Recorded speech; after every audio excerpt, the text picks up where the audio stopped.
ఒకసారి జకర్యా గ్రంథం, దేవుని వాక్యం ఒకసారి దయచేసి చదువుతారా? దైవ గ్రంథంలో నుండి 5వ అధ్యాయం 5వ వచనం. అప్పుడు నాతో మాట్లాడుచున్న దూత బయలు వెళ్ళి, నీవు నిదానించి చూచి యువతలకు వచ్చినదేమిటో కనిపెట్టుమని నాతో చెప్పారు. ఇదేమిటని నేను అడిగి తిని అందుకతడు, ఇది కొల, ఇది బయలు వెళ్ళు తూము అని, మరియు లోకమందంతటను జనులు ఎలాగున కనబడుతురని చెప్పాడు. అప్పుడు సీస బిళ్ళను తీగ కొలతూములో కూర్చున్న ఒక స్త్రీ కనబడి, అప్పుడు అతడు ఇది దోషమూర్తి అని నాతో చెప్పి తూములో దాన్ని పడవేసి సీసపు బిళ్ళను తూము మీద నుంచెను. నేను మరలా తేరి చూడగా 2 స్త్రీలు బయలుదేరి సంపుడు కొంగ రెక్కల వంటి రెక్కలు వారికి ఉండెను. గాలి వారి రెక్కలను ఆడిస్తూ ఉండెను. వారు వచ్చి తూమును భూమి ఆకాశముల మధ్యకు ఎత్తుకొని మోసిరి. వీరు ఈ తూమును ఎక్కడికి తీసుకుని పోతున్నారు అని అడిగారట. అప్పుడు ఏమన్నారు చూసారా? 11వ వచనం. షీనారు దేశమందు దానికి ఒక సాలను కట్టుటకు వారు పోవుచున్నారు. అది సిద్ధమైనప్పుడు అక్కడ దానిని పీఠము మీద పెట్టి ఉంచుదరని అతడు నాకు ఉత్తరం ఇచ్చెను. స్తోత్రం, హల్లెలూయా. గట్టిగా చెప్పండి. ఈ ప్రవచనము నెరవేర్చబడవలసిన ప్రవచనం. ఇదేమిటి అని మొట్టమొదటి ప్రశ్న. అందుకేం చెప్పాడు? ఇది కొల, ఇది బయలు వెళ్ళు తూము. దానిలో ఏముంది అంటే ఇది దోషమూర్తి అని చెప్పాడు. ఇంకొక ప్రశ్న ఏం చెప్పండి? వీరు ఈ తూమును ఎక్కడికి తీసుకెళ్ళిపోతున్నారు అంటే ఏం చెప్పాడట? సినాను దేశం. మీరు కూడా 11వ అధ్యాయం మొదటి వచనం చదివితే షీనారు అనే ప్రదేశమే ఉంటుంది. అక్కడ వాళ్ళు కట్టడానికి ప్రయత్నించిన ప్రదేశం ఏం చెప్పండి అమ్మా? బాబెల్. అంటే దేవుడు దాన్ని తారుమారు చేశాడు కనుక బాబెల్ అన్నారు. కానీ ఆ ప్రదేశం బాబెలు కాదు, షీనారు దేశం ముందు దానికి ఒక సాల కట్టాలి. ఎక్కడ విఫలం అయిపోయాడో అక్కడ ఇప్పుడు ఏం చేయాలి చెప్పండి? ఒక పెద్ద గోపురాన్ని కట్టాలి. అప్పుడున్న స్కెచ్ తో ఇప్పుడు ఒక పెద్ద గోపురాన్ని కట్టాలి. కట్టి దాని మీద ప్రపంచ వ్యాపారం అంతా అక్కడికే వెళ్తుంది. నేను క్రయ విక్రయాలు చేయాలంటే అక్కడి నుంచి సెలవు కావాలి. నీవు క్రయ విక్రయాలు చేయాలంటే అక్కడి నుంచి సెలవు కావాలి. నువ్వు భోజనం చేయాలన్నా, నీళ్లు కావాలన్నా, వస్త్రం కావాలన్నా, వస్తువులు కావాలన్నా, సమాజంలో గుర్తింపు కావాలన్నా, ఒక మనిషిగా నువ్వు ఉండాలన్నా అక్కడి నుంచి నీకు గుర్తింపు. ఒకవేళ ఆ గుర్తింపు నీకు లేకపోతే సమాజంలో నువ్వేమి చేయటానికి వీలు లేదు. ఆ క్రూర మృగం ఎవరు అంటే క్రీస్తు విరోధి, యాంటీ క్రైస్ట్. వాణిని మనం ఏం చేయాలి చెప్పండి? గట్టిగా చెప్పాలి. వాణిని మనము. రెండవది చదవండి. రెండవది, వాణి ప్రతిమను జయించాలి. ఏం జయించాలండి? ప్రతిమ. ఎవరు ప్రతిమ? వాడు ప్రపంచ రాజ్యాలన్నింటినీ గుప్పిట్లో పెట్టుకుని ఏలుతూ ఉంటాడు. వాని ప్రతిమ ప్రపంచమంతా కూడా తిరుగుతూ ఉంటాడు. వాడు ప్రతిమలు చేసి ప్రపంచం అంతా. దానికి జ్ఞానం ఉంటుందటండి.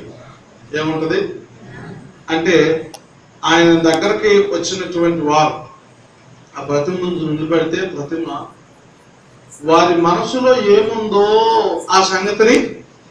వీళ్ళు క్రీస్తు విరోధిని ప్రేమించేవారా, ద్వేషించేవారా? క్రీస్తును ప్రేమించేవారా, క్రీస్తు విరోధిని ప్రేమించేవారా? వీళ్ళు ముద్ర వేయించుకున్నవారా, ముద్ర వేయించుకొని వారా? వారి మనసులో ఉన్నదేంటో చెప్పడానికి ఈ కంప్యూటర్కి జ్ఞానము. ప్రేమైన దేవుని పెట్టాలి. ఆ ప్రతిమకు నమస్కరించుకోవాలి. ఆ ప్రతిమ మాట వినకపోతే భయంకరంగా హింస జరుగుతుంది. కనుక విశ్వాసులు ఏం చేయాలి చెప్పండి? ప్రతిమను కూడా జయించాలి. మూడో మాట, వాని పేరుతో ఒక సంఖ్య ఉంది. ఆ సంఖ్య ఏం చెప్పండి? 666. ఎవడైనా సరే వారి కుడి చేతి మీద కానీ నొసటి మీద కానీ ఈ ముద్ర వేయించుకోవాలి. వేయించుకోకపోతే చెప్పండి, వాటికి ఏమి క్రయ విక్రయాలు చేయడానికి, వాడికి ప్రభుత్వంతో కానీ ప్రజలతో కానీ ఏ విధమైన లావాదేవీలు సంబంధాలు వండుకోండి. ఎవరైనా బతకగలరా? అయ్యా చెప్పండి, వండుకోండి. ఒకవేళ నీకే 10 ఎకరాల పొలం ఉంది, దాన్ని అమ్మాలి అంటే ఎవరి సెలవు కావాలి? 10 లక్షల డబ్బులు ఉన్నాయి, బ్యాంకులోంచి తీయాలి, ఎవరి సెలవు కావాలి? దాంతో ఏదన్నా ఒకటి కొనాలి, ఎవరి సెలవు కావాలి? చెప్పాలి గట్టిగా. ఉదాహరణకు ఒక మాట చెప్తున్నా, ఇవాళ అన్నిటికీ ఆధార్ అని ఒక దారి పెట్టారు తెలుసా మీకు? మాట్లాడలేదు మీరు. అది లేకపోతే ఏది జరగట్లేదు కదా.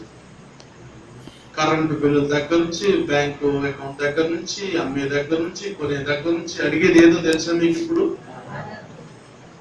ఇది ఇంకా క్లోజ్ అయ్యి ముద్రలోకి వచ్చేస్తుంది. కొన్ని దేశాల్లో ఆల్రెడీ స్టార్ట్ అయిపోయిందట. ఏదో ఒక సమయంలో మనకి ఇక కార్డులు అక్కర్లేదు, ఈ పేపర్స్ పోగొట్టేసుకున్నారు, వీటితో పెద్ద ఖర్చు అయిపోతుంది, మాటికి ఇబ్బంది అయిపోతుంది కనుక అసలు ఇట్లాంటిది ఏమీ అక్కర్లేదు. కార్డులు మర్చిపోయారని వెళ్ళడం ఎందుకు, కార్డులు పోయిందని కంప్లైంట్స్ ఎందుకు, ఏమీ లేకోకుండా వారి నొసటి మీదో వారి చేతి మీదో ముద్ర వేసేస్తే సరిపోలా అనే ఆలోచన వచ్చి కొన్ని దేశాలు వేసేస్తున్నారంట. దయచేసి మీరు గమనించండి. మీకు తెలుసు కదా, ఆ ముద్ర ఉంటేనే వాడికి ఏదైనా లభ్యం, లేకపోతే లేనే లేదు. దేవుని బిడ్డలారా, ఒకవేళ ఈ శ్రమ మన మీదకి వస్తే మనం ఏం చేయాలి చెప్పండి? గట్టిగా చెప్పండి. బ్రతుకుట నీ కోసమే, చావైన మేలే కదా. బ్రతుకుట నీ కోసమే, చావైన మేలే కదా.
చెప్పండి ఒకసారి.